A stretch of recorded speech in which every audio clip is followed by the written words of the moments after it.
Welcome to దిక్సూచి. విదేశాల్లో MBBS కు నీట్ ఉత్తీర్ణత అవసరమా? బైపీసీ విద్యార్థులకు డాక్టర్ కావడం ఒక ప్యాషన్, ఒక లక్ష్యం. అయితే ఇండియాలో డాక్టర్ కావాలంటే నీట్ పరీక్షలో అత్యుత్తమ మార్కులు రావాలి. ఫ్రీ సీట్ రావాలన్నా, ఏ కేటగిరీ సీట్ రావాలన్నా 450 మార్కులు దాటి వస్తే కానీ సీటు వచ్చే అవకాశం ఎంత మాత్రం లేదు. కానీ ఇంటర్మీడియట్ 90% మార్కులు వచ్చిన వారికి కూడా 450 లోపు మార్కులు వచ్చేవారే లక్షల్లో ఉంటారు. మరి వీరి డాక్టర్ కల నెరవేరే అవకాశం కేవలం ఫారెన్లో మాత్రమే సాధ్యం. గత 20 ఏళ్లలో ఫారెన్లో ఎంబీబీఎస్ లక్ష్యంగా ఏర్పడిన ఐఎస్ఎం ఫోకల్ పాయింట్ ఇప్పటికీ 3000 మంది డాక్టర్లను తయారు చేసిన ఘనతను సాధించుకుంది. ఫారెన్లో ఎంబీబీఎస్ చదవాలనుకునే విద్యార్థులకు ఉండాల్సిన అర్హతలు, విధి విధానాల గురించి ఈ సంస్థ డైరెక్టర్ నాగేశ్వరరావు గారిని అడిగి తెలుసుకుందాం. Good evening sir. Good evening అండి. సార్, నార్మల్గా స్టూడెంట్స్ అందరూ కూడా ఈ నీట్ రిజల్ట్స్ కోసం ఎదురు చూస్తున్నారు. మరి ఇండియాలో ఈ మెడిసిన్ చేయాలి అనుకునే అవకాశాలు లేని వాళ్ళకి అసలు మరి వారి అంటే డాక్టర్ చేయాలి అన్న కళ ఎలా నెరవేర్చుకోవాలంటారు? 18 లక్షల మంది ఈ సంవత్సరము రమారమి 91,927 మెడికల్ సీట్లకు పోటీ పడుతున్నారు. జస్ట్ వేరావి 91,927 మెడికల్ సీట్లు మాత్రమే మనకు లబ్ధి ఉన్నాయి. 18 లక్షల మంది పోటీ పడ్డారు. సో ఇంతమందికి ర్యాంకు ఒకవేళ వస్తే కూడా మనకు కష్టమే. కాబట్టి ర్యాంకులు అనేది మనకు తీసుకురావడం జరిగింది. సో రమారమి ఒక ఏ కేటగిరీ వాళ్ళు దగ్గర మనకు 530 మార్క్స్ వరకు వస్తే ఇక్కడ సీట్ వచ్చే అవకాశం ఉంది. సో అంతకు తక్కువ అంటే బీసీ వాళ్ళకు 450 అండ్ ఎస్సీ ఎస్టీ వాళ్ళకు 350 అబోవ్ వస్తే యావరేజ్గా వచ్చే అవకాశం ఉంది. ఇటువంటి రాని వారికి నిరుత్సాహపడకుండా మన భారతదేశ ప్రభుత్వము 2002లోనే మెడికల్ కౌన్సిల్ ఆఫ్ ఇండియా అనే ఒక వ్యవస్థను స్థాపించి దాని అనుమతి పొందిన కాలేజీలకు విదేశాల్లో వెళ్ళి విద్యను అభ్యసించి రావడానికి స్క్రీనింగ్ టెస్ట్ రూల్స్ 2002ను రూపొందించి ఆ విధంగా పంపించడం జరుగుతుంది.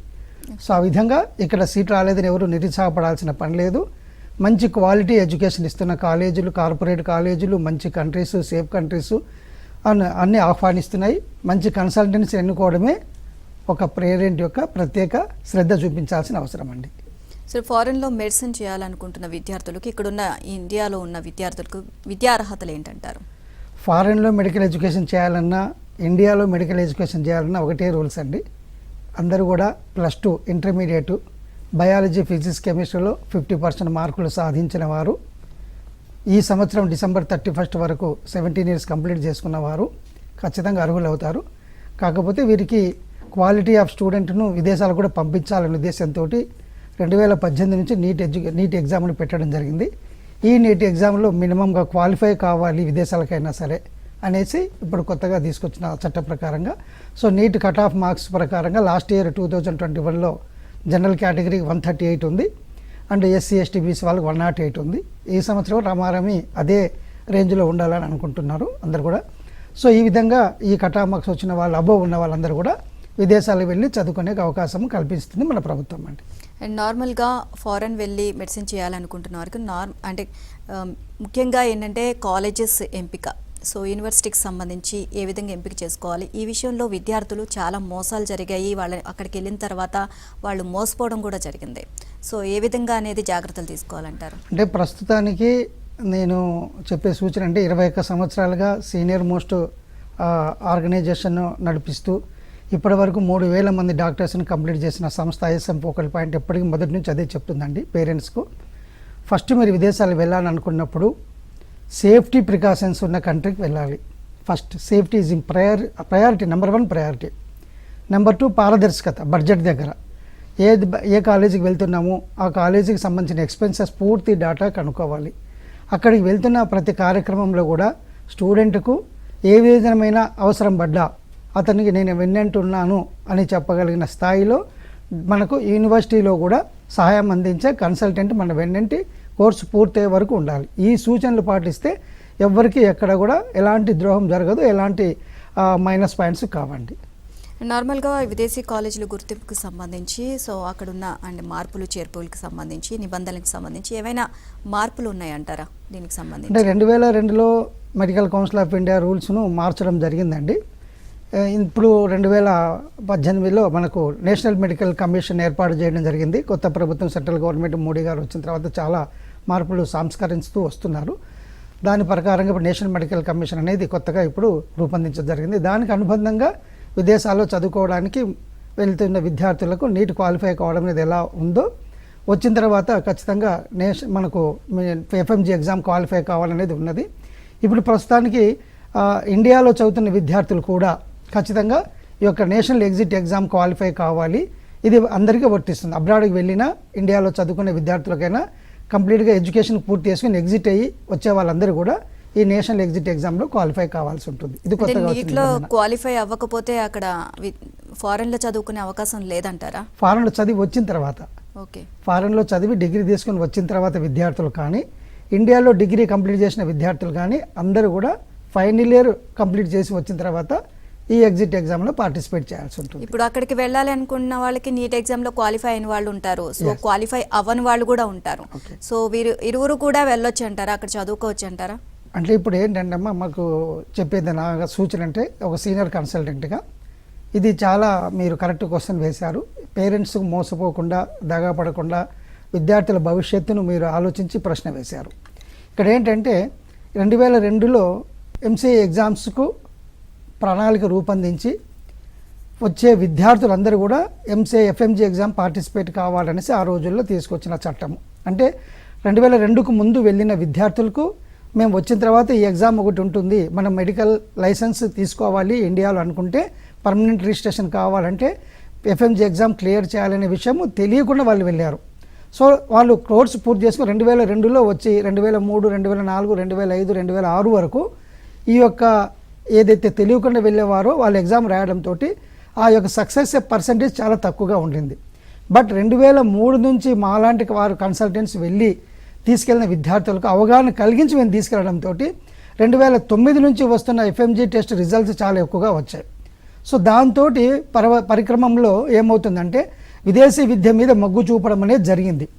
సో ఇట్లా మొగ్గు చూపుతున్న కార్యక్రమంలో విద్యాలయాల్లో కూడా అన్ని కంట్రీస్లోనే ఇంటర్నేషనల్ స్టూడెంట్స్ ఉంటారు. అంటే ఏ కంట్రీ నుంచి వచ్చిన వారికి ఆ కంట్రీ ప్రకారంగా ఎడ్యుకేషన్ ఇవ్వడం అనేది జరగదు, అది జరగని పని. సో ఇది మనం ఇండియాకు వచ్చిన తర్వాత ఇండియాలో ఎఫ్ఎంజీ ఎగ్జామ్ రాసుకోవాలి కాబట్టి దానికి మొదటి నుంచి ప్రిపేర్ కావాలి అనేది అవగాహన కలిగించాల్సిన విషయం కన్సల్టెంట్ది. అలా కన్సల్టెంట్ అనేవాడు వెంట ఉండి ఈ ఎగ్జామినేషన్ ప్రిపరేషన్ చేసిన దగ్గర మాత్రం సక్సెస్ రేట్ ఉంది. అలా లేని దగ్గర తక్కువ ఉంది కాబట్టి మన గవర్నమెంట్ ఏం చేసి విదేశాలకు వెళ్ళిన వారు సక్సెస్ కాలేకపోతున్నారు కాబట్టి మనం క్వాలిటీ స్టూడెంట్స్ని పంపిస్తే క్వాలిటీ ఎడ్యుకేషన్ తోటి క్వాలిటీ డాక్టర్గా వస్తారు, ఎఫ్ఎంజీ ఎగ్జామ్ కూడా ఎక్కువ సక్సెస్ అవుతారు అనే ఉద్దేశంతో నీట్ ఎగ్జామ్ను తీసుకొచ్చిన తర్వాత క్వాలిఫై అయిన వారిని మాత్రమే వెళ్తే వీరు ఖచ్చితంగా ఇక్కడ వచ్చిన తర్వాత కూడా ఎఫ్ఎంజీ ఎగ్జామ్ సక్సెస్ కాగలుగుతారు అని ఒక బేసికల్ థింకింగ్ తోటి వాళ్ళు ఈ యొక్క రూల్ తీసుకురావడం జరిగింది. సో ఎప్పుడైతే మనము నీట్ ఎగ్జామ్ కాకుండా మన విదేశాలకు వెళ్ళి చదువుకున్నాం అనుకోండి, డిగ్రీ చేసిన తర్వాత వారు ఇండియాకు రావడానికి అనర్హులు. ఎందుకంటే నెక్స్ట్ ఎగ్జామ్లో కానీ ఇప్పుడు జరుగుతున్న ఎఫ్ఎంజీ ఎగ్జామ్లో కానీ వాళ్ళకు ఆ లైసెన్స్ ఎగ్జామ్లో కూర్చోడానికి అర్హత లేదు. సో వాళ్ళు చదువుకొని వచ్చిన వారు ఏం చేయాలి అనేది వాళ్ళు ఆలోచించాలి. సో అంత రిస్క్ తీసుకోకుండా కొద్దిగా ఓపిక బట్టి నీట్ ఎగ్జామ్ క్వాలిఫై అయినాక వెళ్తేనే మంచిదని నా అభిప్రాయం. ఓకే సార్, రాజలక్ష్మి గారు కాల్ చేస్తున్నారు. గుడ్ ఈవినింగ్ అండి. గుడ్ ఈవినింగ్ అండి. నాగేశ్వర గారు ఉన్నారు. హలో అమ్మా, నమస్తే, చెప్పండి అమ్మా. మా బాబు ఏడాది నీట్ రాశాడండి. గుడ్. అబౌవ్ 400 వస్తాయని ఎక్స్పెక్ట్ చేస్తున్నాడు. ఓకే, కేటగిరీ ఏంటమ్మా? ఓసీ అండి. ఓసీ అమ్మా. ఓసీ అయితే మీకు వస్తుందమ్మా, అవడానికి అవకాశాలు ఉన్నాయి. తెలంగాణనా ఆంధ్రప్రదేశ్? తెలంగాణలో మీకు గ్యారెంటీ వస్తుంది మేడం, ఖచ్చితంగా మీరు పెట్టుకోండి. ఖచ్చితంగా 475 వరకు వచ్చే అవకాశాలు ఉన్నాయి. అబ్రాడ్ వెళ్ళాలి అంటే ఈ రష్యన్ కంట్రీస్ కాకుండా అమెరికా సైడ్ వెళ్ళాలి అంటే ఛాన్సెస్ ఉంటాయా? ఉన్నాయమ్మా. ఇప్పుడు మా అవకాశాలు ఏంటంటే అమ్మా, ఇప్పుడు ఇండియాలో ఎంబీబీఎస్ చేసిన తర్వాత మళ్ళీ వాళ్ళు యూఎస్ఎంఎల్ఈ ప్రిపేర్ కావాల్సిన టైం తీసుకుంటుంది కాబట్టి మీరు స్క్రీన్ మీద కనిపిస్తున్న మా నెంబర్స్ని కాంటాక్ట్ చేయండి. మీరు ఎంబీబీఎస్ కోర్స్తో పాటు పీజీ చేసుకునే అవకాశాలు కూడా మా దగ్గర ఉన్నాయమ్మా. మనము సెంట్రల్ అమెరికాకు పంపిస్తున్నాము. సో అక్కడ మీకు పుష్కలంగా అవకాశాలు ఉన్నాయి. ఎంబీబీఎస్ కోర్స్తో పాటు పీజీ యూఎస్ఏలో చేసుకొని యూఎస్ఎంఎల్ఈ స్టెప్స్ కంప్లీట్ చేసుకుని యూఎస్లో డాక్టర్గా మనము కావాలనుకుంటే అక్కడ కూడా ఉండి అక్కడ మన లైఫ్ అంబిషన్ నెరవేర్చుకునే అవకాశాలు మనం కల్పిస్తున్నామమ్మా. ఓకే అండి. అండ్ సార్ నీట్లో కంపల్సరీగా క్వాలిఫై అవ్వాలి అని చెప్తున్నారు. ఒకవేళ నీట్లో క్వాలిఫై అవ్వకుండా విదేశాలకు వెళ్తే కనుక ఆ తర్వాత ఏడాది నీట్లో అర్హత సాధించి మళ్ళీ ఈ స్టడీస్ అనేది కంటిన్యూ చేయొచ్చు అంటారు అక్కడ? అంటే ఇప్పుడు మనము నీట్లో అర్హత సాధించకుండా వెళ్ళి 1 సంవత్సరము పూర్తి చేసుకున్న తర్వాత మళ్ళీ ఇండియాకు వచ్చి నీట్ క్వాలిఫై అవుతే వారికి ఈ మొదటి సంవత్సరం చదివిన ఎడ్యుకేషన్ను క్యాలిక్యులేషన్లకు తీసుకోరమ్మా. సో అటువంటిప్పుడు ఏమవుతుంది, స్టూడెంట్ మళ్ళీ తిరిగి ఆ 1 ఇయర్ ఎడ్యుకేషన్ అతను ఎలా కలుపుకోవాలనేది ఆలోచించాలి. ఎందుకంటే మన గవర్నమెంట్ ఎప్పుడైతే నీట్ క్వాలిఫై అవుతారో అక్కడ నుంచి 5.5 ఇయర్స్ కోర్సును క్యాలిక్యులేట్ చేస్తారు. అంటే ఇప్పుడు 1 ఇయర్ అతను కాకుండా మళ్ళీ 5.5 అంటే 6.5 ఇయర్స్ అతను కోర్స్ చేయాల్సి వస్తుంది. సో అసలు ఏ దేశాలకు మీరు స్టూడెంట్స్ని పంపిస్తున్నారు సార్? మీ నేపథ్యం ఏంటి? అసలు ఎప్పటి నుంచి ఇది జరుగుతోంది? 2002లో medical council of India rules పాటిస్తున్న క్రమంలో క్రమబద్ధీకరించబడి రూల్స్ను ఖచ్చితంగా 100% మెడికల్ కౌన్సిల్ ఆఫ్ ఇండియా నామ్స్ను పాటిస్తూ 2003 నుంచి మనం ఒకే కంట్రీకి, ఒకే కాలేజీకి, ఒకే ఆఫీస్ నుంచి పంపిస్తున్న చరిత్ర కలిగిన ఐఎస్ఎం అమ్మ. నేను అనుకుంటాను ఆల్ ఇండియాలో ఇంత కంటిన్యూగా 21 ఇయర్స్ నుంచి ఒకే కాలేజీకి, ఒకే ఆఫీస్ నుంచి పంపిస్తున్న కన్సల్టెంట్ చాలా అరుదుగా ఉంటారు. అటువంటి వాటిల్లో మేమే ముందుంటామని అనుకుంటాను. సో కిర్గిస్తాన్లో దేశ రాజధాని నగరం బిష్కేక్లో ఇంటర్నేషనల్ యూనివర్సిటీ ఆఫ్ కిర్గిస్తాన్లో మనము గత 21 సంవత్సరాలుగా పంపిస్తున్నాము. తర్వాత కొద్దిగా 2011-12 నుంచి జార్జియా కూడా పంపడం జరుగుతుంది. 2018 నుంచి మనము సెంట్రల్ అమెరికా కూడా పంపిస్తున్నాము. ఈ మూడింటికి 3 డిఫరెంట్ గోల్స్ ఉన్నాయి మేడం, ఒకటే కాదు. అందువల్ల ఈ డిఫరెంట్ గోల్స్ను వీటన్నిటి వివరాలు తెలుసుకోవడానికి ఖచ్చితంగా మేము మా పేరెంట్స్ను మన ఆఫీస్కు, మా బ్రాంచెస్ ఆఫీస్కు వీటన్నిటిని సందర్శించి వివరాలు తెలుసుకోవాలని స్క్రీన్ మీద కల్పిస్తున్న నంబర్స్ను కాంటాక్ట్ చేస్తే ఆ వివరాలని చెప్పడం జరుగుతుందని చెప్తున్నాను మేడం. అండ్ కిర్గిస్తాన్ కంట్రీలో అక్కడ మీరు తీసుకువెళ్ళే యూనివర్సిటీకి సంబంధించి అక్కడ మన విద్యార్థులకి ఎలాంటి సపోర్ట్ ఉంటుంది సార్? కిర్గిస్తాన్లో మేము 2003 నుంచి పంపిస్తున్న క్రమంలో ఆ కాలేజీని చాలా మన విద్యార్థులకు, మన తెలుగు విద్యార్థులకు ఎలా కావాలో అలా మలచడం జరిగింది. ఎలా జరగడం జరిగిందంటే ఈ యూనివర్సిటీ మేనేజ్మెంట్ సహకారము చాలా మాకు అందివచ్చిన అవకాశము. సో ఆ అవకాశాన్ని మేము అందిపుచ్చుకొని మన తెలుగు విద్యార్థులకు స్టడీ ఎన్విరాన్మెంట్ కల్పిస్తూ క్యాంపస్ అతి సమీపంలో హాస్టల్స్ను మనము ప్రమోట్ చేశాము. అమ్మాయిలకు సపరేట్ హాస్టల్స్ ప్రమోట్ చేశాము. వాటికి ఆ అమ్మాయిలు కేర్ తీసుకోవడానికి కూడా మన తెలుగు వారినే ఒక తల్లి ప్లేస్లో ఉన్న ఆమెను అక్కడ కేర్ టేకర్గా పెట్టడం జరిగింది. అంతేకాకుండా స్టడీ ఎన్విరాన్మెంట్ ఉండడంకో స్టడీ కావాల్సిన ఎనర్జీ కావాలి, మంచి ఫుడ్ ఇవ్వాలనే ఉద్దేశంతో మన తెలుగు వంటవారిని తీసుకెళ్ళి చెఫ్ తోటి అక్కడ భోజనం ఏర్పాటు జరిగింది. వీటన్నిటితో పాటు నేను కూడా పర్సనల్గా అక్కడ విజిట్స్ చేయడము, అక్కడ రెగ్యులర్గా ఉండడము, అక్కడ స్టూడెంట్స్ అందరికీ ఒక కాన్ఫిడెన్స్ క్రియేట్ చేయడం అనేది మాకు ఆనవాయితీగా వస్తుంది.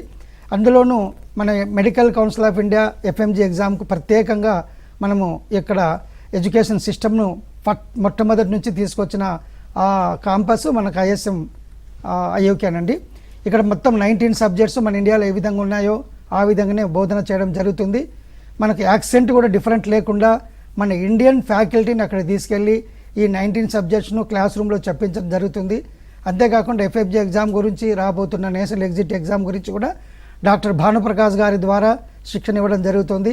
వీటన్నిటితోని మా క్యాంపస్లో చదువుకున్న ప్రతి విద్యార్థి ఫస్ట్ అటెంప్ట్లో FMG ఎగ్జామ్ కంప్లీట్గా సక్సెస్ కావాలి, రేపు రాబోతున్న నేషనల్ ఎగ్జిట్ ఎగ్జామ్లో PG సీట్ కూడా కొట్టే స్థాయికి తీసుకురావాలనేది మా ఆశయం. ఆ విధంగా తీర్చిదిద్దుతున్నామండి. ఓకే సార్, ఇంకా బ్రీఫ్గా మాట్లాడదాం చిన్న బ్రేక్ తర్వాత. షార్ట్ బ్రేక్ తీసుకుందాం. సార్, జార్జియాలో మన స్టూడెంట్స్కు వాళ్ళకి అనువైన వాతావరణం ఉందా? అక్కడ ఏ విధంగా ఉంటుంది క్లైమేట్? అలవాటు పడగలరు అక్కడ? అంటే యాక్చువల్గా ISM అనేది ఒక ప్రత్యేకమైన కన్సల్టెన్సీ కంటే ఒక మంచి సంస్థమ్మ. ఇది స్టూడెంట్స్ గురించి ప్రతి క్షణము ఆలోచిస్తూ వారికి సక్సెస్కి తీసుకెళ్లే మార్గాలు, తల్లిదండ్రులకు ఇచ్చిన మాట ప్రకారంగా సేఫ్టీ గురించి ప్రయారిటీ ఇచ్చే సంస్థ మొదలే చెప్పాను. సో ఆ విధంగా మనము ఎక్కడ పెట్టినా మన స్టూడెంట్స్ అందరినీ కూడా కంట్రీ క్యాపిటల్ సిటీలోనే మన క్యాంపస్ ఉండేటట్టుగా మనం ప్రయారిటీ ఇస్తాం, మెయిన్ పాయింట్. సో రెండోది ఏంటంటే జార్జియా వచ్చేటప్పటికి మనం గూగుల్లో చూసిన టాప్ సేఫెస్ట్ కంట్రీస్లో టాప్ 5లో ఉంటుందమ్మా. సో అంత సేఫ్ కంట్రీ అది. ఇంకా క్లైమేట్ పరంగా చూస్తే మనకు చాలా అనుకూలమైన వాతావరణం ఉంటుంది. ఎక్కడెక్కడ స్టూడెంట్స్కి వింటర్లో కూడా ఇబ్బంది కలగదు. మ్యాక్సిమంగా మన ఢిల్లీ కంటే కూడా మంచి క్లైమేట్ ఉంటుంది అక్కడ. సో అన్నిటి గురించి ఎలాంటి ఇబ్బంది జార్జియాలో లేదు. అందులో women dominating country, safe country, అమ్మాయిలకు చాలా రెస్పెక్ట్ ఇస్తారు. అండ్ పొల్యూషన్ లేని కంట్రీ, బ్రైబ్ జీరో, క్రైమ్ లేదు. సో అటువంటి మంచి సేఫ్ కంట్రీ కాబట్టి చాలామంది జార్జియా మొగ్గు చూపుతున్నారు. అండ్ అమ్మాయిల గురించి అయితే ఎక్కువగా వాళ్ళు అంత దూరం వెళ్తున్నప్పుడు వాళ్ళకి సేఫ్టీ పరంగా ఎక్కువగా తల్లిదండ్రులు ఆలోచిస్తూ ఉంటారు. సో వాళ్ళకి సంబంధించి తల్లిదండ్రులు కూడా వెళ్ళి అక్కడ యూనివర్సిటీ ఏ విధంగా ఉంది, అక్కడ వాతావరణం ఏంటి అనేది చూసుకోవడానికి ఏమైనా అవకాశం ఉందంటారా ముందే? ఖచ్చితంగా అండి, మేము అన్ని విషయాలు కూడా ఆ విధంగా సపోర్ట్ చేస్తాము. స్టూడెంట్తో పాటు పేరెంట్ కూడా వెళ్ళొచ్చు, వెళ్ళి అక్కడ వాళ్ళు ఉండి వాళ్ళ అన్ని కూడా ఫెసిలిటీస్ అన్ని మేము ఏర్పాటు చేస్తున్నామని చూసి వాళ్ళు హ్యాపీగా స్టూడెంట్ని అక్కడ కాలేజీకి పంపించే వరకు ఉండి రావచ్చు. ఇప్పటి వరకు అంటే కిర్గిస్తాన్కి ఎన్ని బ్యాచ్ల వరకు స్టూడెంట్స్ని పంపించారు సార్? జార్జియాలో డాక్టర్స్ కోర్స్ కంప్లీట్ చేసిన వాళ్ళు ఉన్నారా? జార్జియాలో ఇంతవరకు కోర్సు కంప్లీట్ చేసి ఎఫ్ఎంజీ ఎగ్జామ్ను పాస్ అయిన డాక్టర్లను కలిగిన సంస్థ ఐఎస్ఎం ఫోకల్ పాయింట్ ఒకటేనండి ఇంతవరకు. ఎందుకంటే 2012 నుంచి మనం పంపిస్తున్నాం కాబట్టి ఇప్పటి వరకు దగ్గర 6 బ్యాచ్లు కంప్లీట్ చేసుకొని వచ్చేసాయి, 6 బ్యాచెస్ వచ్చేసాయి. అండ్ కిర్గిస్తాన్ నుంచి మనకి ఇప్పటివరకు 2003 నుంచి పంపిస్తున్నాం కాబట్టి దగ్గర 15 బ్యాచ్లు ఇప్పటివరకు కంప్లీట్ చేసుకొని వచ్చేసాయి. 3000 మంది డాక్టర్స్ ఇక్కడ ఆల్రెడీ తమ ప్రొఫెషన్లో కంటిన్యూ చేస్తున్నారు. ఈరోజు మీరు గాంధీ హాస్పిటల్కి వెళ్ళండి, ఉస్మానియా హాస్పిటల్కి వెళ్ళండి, కింగ్ జార్జ్ హాస్పిటల్ వైజాగ్లో వెళ్ళండి, ఎక్కడికి పోయినా మన డాక్టర్స్ అక్కడ ఇంటర్న్షిప్ చేస్తున్న వాళ్ళు వందల సంఖ్యలో 10ల సంఖ్యలో కనిపిస్తారు. అది మనకున్న ప్రత్యేకత. అండ్ పీజీ చేస్తున్న వాళ్ళు ఉన్నారు, అండ్ సొంతగా ప్రాక్టీస్ చేసుకుంటూ ఓన్ హాస్పిటల్స్ పెట్టుకున్న వాళ్ళు ఉన్నారు, అండ్ యూఎస్, యూకే, కెనడాలో కూడా సెటిల్ అయిన వాళ్ళు ఉన్నారు. ఇదంతా మన స్క్రీన్ మీద కనిపిస్తున్న మా నంబర్స్ని కాల్ చేస్తే ప్రతి పేరెంట్కు ఓపెన్గా ఇవ్వడం జరుగుతుందండి. అండ్ నార్మల్గా సార్ మీ కన్సల్టెన్సీ నుంచి ఇక్కడికే కాకుండా వేరే వేరే డిఫరెంట్ కంట్రీస్ కూడా వెళ్ళాలి అనుకుంటే కనుక అది సాధ్యమవుతుందంటారు మీరు? అంటే ఇప్పుడు మీకు ఈ ఒక ప్లాట్ఫామ్ మేడం ఏదంటే ఇప్పుడు కిర్గిస్తాన్ ఉంది. కిర్గిస్తాను కొన్ని దగ్గర 70 దేశాలతోటి అండ్ మిత్రులుగా బెనిఫిట్స్ తీసుకుంటూ టైప్ చేసుకున్న పద్ధతిలో ఉంది. సో ఇంటర్ ఎక్స్చేంజ్ ప్రోగ్రామ్స్ ఉంటాయి కొన్ని. సో దీంట్లో ఏమవుతుందంటే మా దగ్గర మెరిట్ స్టూడెంట్స్కు ఒక బెనిఫిట్ ఇస్తాము. First year, second year, third year టాప్గా ఉన్న వాళ్ళకు స్కాలర్షిప్స్ ఇస్తాం. సో ఆ టాపర్స్ నుంచి ఒక 10 మందిని సెలెక్ట్ చేసి కొన్ని బెనిఫిట్స్ ఉన్న మా ఫ్రెండ్లీ కంట్రీస్లోకి ఎక్స్చేంజ్ ప్రోగ్రామ్ ద్వారా పంపించడం జరుగుతుంది. సో ఆ ఎక్స్చేంజ్ ప్రోగ్రాంలో వెళ్ళిన మా స్టూడెంట్స్ మళ్ళీ మన కాలేజీకి వచ్చిన తర్వాత వాళ్ళ ఎక్స్పీరియన్సెస్ అన్ని మన మిగతా కొలీగ్స్ అందరికీ షేర్ చేయడం జరుగుతుంది. ఇంకా జార్జియాకి వచ్చేటప్పటికి మీకు 46 కంట్రీస్ యూరోపియన్ యూనియన్లో ఇది ఉంది కాబట్టి ఇక్కడ చదువుతున్న ప్రతి స్టూడెంట్ కూడా ఆఫ్టర్ ఫస్ట్ ఇయర్ తర్వాత తను ఎక్స్చేంజ్ చేసుకోవాలంటే ఎనీ యూరోపియన్ కంట్రీలో same calculated of ECTS system తోటి, అంటే యూరోపియన్ క్రెడిట్ ట్రాన్స్ఫర్ సిస్టమ్ తోటి క్రెడిట్స్ ఉంటాయి కాబట్టి సేమ్ క్రెడిట్స్ తోటి ఇతను 46 కంట్రీస్లో ఈ స్టూడెంట్ ఎక్కడైనా ట్రాన్స్ఫర్ చేసుకునే అవకాశం ఉంటుంది. ఓకే. అండ్ నార్మల్గా బడ్జెట్ పరంగా చూసినట్లయితే ఎంతవరకు ఉండొచ్చు సార్? ఎందుకంటే మిడిల్ క్లాస్ ఫ్యామిలీస్ కూడా వారికి ఒక కళ, వాళ్ళ పిల్లల్ని ఫారెన్లో చదివిపించాలి అని చెప్పి, సో వాళ్ళకి విధంగా ఉంటుందంటారా బడ్జెట్? అంటే నేను మీకు వదిలే చెప్పాను మేడం, 2003లో మేము స్టార్ట్ చేసినప్పుడు $42 రేటు ఉంది, 42 రూపీస్, $42 రేటుతో ఉన్నప్పుడు మేము ఈ ప్రొఫెషన్లో అడుగు పెట్టాం. ఈరోజు ఆల్మోస్ట్ డబల్ అయింది డాలర్ రేటు. సో ఫీజులు పెరగకపోయినా డాలర్ రేటు మాత్రం పెరిగిపోతుంది. సో అది భారమే. అందువల్లనే మేము చాలా మటుకు మా పేరెంట్స్కు అనుకూలంగా ఉండాలి అనే ఉద్దేశంతో మా కాలేజెస్ని ఒప్పించి అతి తక్కువ బడ్జెట్లో ఈ మంచి క్వాలిటీ ఎడ్యుకేషన్ ఇవ్వాలి అనే ఉద్దేశంతో మనం ఇప్పటికీ అలాగే తీసుకుంటూ వస్తున్నాము. మా దగ్గర చూడండి, జస్ట్ సెమిస్టర్కు 1,50,000 1,50,000 సెమిస్టర్ ఫీజు కట్టుకునే ఒక సంస్థ ఉంది. క్వాలిటీ ఎడ్యుకేషన్, ఇండియన్ ఫ్యాకల్టీ తోటి ఇండియన్ ఎడ్యుకేషన్ ఇస్తూ, ఎఫ్ఎంజీ ఎగ్జామ్ కోచింగ్ క్యాంపస్లో ఇస్తూ, ఇవన్నీ సర్వీస్ ఇస్తూ గుడ్ ఎడ్యుకేషన్తో పాటు గుడ్ రిజల్ట్ తీసుకొస్తున్న సంస్థ ఐఎస్ఎం అండి. సో అలాగే జార్జియాలో వచ్చేటప్పటికి మీకు జస్ట్ మీకు $5,000 అండి, $5,000, $2,500 పర్ సెమిస్టర్ ఉంటుంది. సో ఇట్లా మనం కామన్ మ్యాన్ మిడిల్ క్లాస్లో అతి చిన్న బడ్జెట్తో కూడా తను డాక్టర్ కావాలన్న కళను సాధించుకోవడానికి అవకాశం కల్పిస్తుంది ఐఎస్ఎం అండి. సో ఇక్కడ స్కాలర్షిప్స్ ఉన్నాయి, ఎడ్యుకేషన్ లోన్స్ కోఆపరేషన్ ఉంది, ప్రతి ఒక్కటి గైడెన్స్ ఉంది. మా బ్రాంచెస్ కూడా మన తెలుగు రాష్ట్రాల్లో చాలా చోట్ల మన బ్రాంచెస్ ఉన్నాయి. మనకు ఆ బ్రాంచెస్ని సంప్రదించిన, స్క్రీన్ మీద కనిపిస్తున్న ఆ నంబర్స్ని సంప్రదించిన, మీకు దగ్గరలో ఉన్న మా parents seniors numbers, contact numbers కూడా ఇవ్వడం జరుగుతుంది. ప్రతి ఒక్కటి మీరు క్లారిఫై తీసుకొని బడ్జెట్ పరంగా కానీ, మా సర్వీస్ విషయంగా కానీ, కాలేజ్ ఎడ్యుకేషన్ కానీ అన్ని విషయాలు కూలంకషంగా మీరు ప్రత్యక్షంగా మా స్టూడెంట్స్ అందరూ ఇప్పుడు హాలిడేస్కి ఇంటికే వచ్చి ఉన్నారు, వాళ్ళందరినీ ప్రత్యక్షంగా కలుసుకొని మీ సలహాలు సంప్రదింపులు అయిన తర్వాతనే నిర్ణయం తీసుకోవాలని ఆహ్వానిస్తున్నాము. అండ్ సార్, నార్మల్గా చూసినట్లయితే కనుక కన్సల్టెన్సీ కంపెనీస్ ఎన్నో ఉన్నాయి, స్టూడెంట్స్కు ఎన్నో అవకాశాలు ఉన్నాయి అని చెప్పేసి, ఆఫర్స్ అని చెప్పేసి ప్రకటిస్తూ ఉంటారు. సో వారిని అట్రాక్ట్ చేస్తూ ఉంటారు. సో మీ కన్సల్టెన్సీ సంబంధించి వేరే డిఫరెంట్ కన్సల్టెన్సీకి అసలు ఏంటి డిఫరెన్సెస్ అంటారు? చాలా మంచి ప్రశ్న అడిగారు మేడం. ఆకర్షించేవి ఒకసారి మీరు ఆలోచిస్తే ఎవ్వరు కూడా తన సొంత డబ్బును ఎవరికి ఇవ్వడండి. ఇది కామన్ పాయింట్. ఎవరికైనా ఏదైనా ఇస్తున్నాడంటే ఖచ్చితంగా అతను ఆ లబ్ధి పొందిన దాంట్లోకి వెళ్ళి ఇస్తాడు, లేకపోతే ఇవ్వరు. సో అది ఫస్ట్ పేరెంట్ గ్రహించాలి. ఎక్కువ ఆకర్షణ ఉందంటే తన డబ్బే తనకి ఇస్తున్నారు తప్ప కాదు అని ఆ అవగాహన కలిగి ఉండాలి.